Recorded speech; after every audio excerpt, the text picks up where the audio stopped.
I was sent this spa filter and asked to give my opinion on it and make this short video. So here goes. Here's how you're going to get this sent to you in the box. It comes wrapped in a plastic to keep it nice and clean while it's being shipped. You'll notice the bottom on this type of filter is completely flush. All the water that's going to come in is going to go through this here and then filter through all the pleats on the side of the filter. It's got the threaded connection here that's going to be specific to the spa that you have.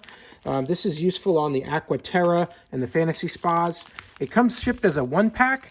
It's got a good feel to it, a little density to it, because there's a lot of pleats. So the more pleats you have, the better the filtration, because you've just got more surface area for all the particles to get captured in.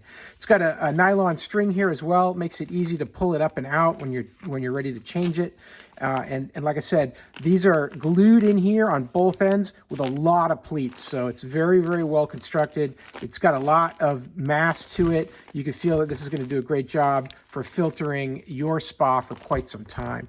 And then you can look down through the center here and you can see that grid. You see those holes? It's got a nice structure in there. That's going to keep all of the filtering pleats on the outside in the right place, glued in nice and strong. So when you see that, you know that you're going to get a lot of flow because you see those holes in between that skeleton grid there.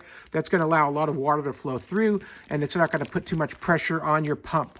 So this is a great filter. It's a good kind that you'd want to use for any of those kind of AquaTerra or fantasy spas, and this should do the job.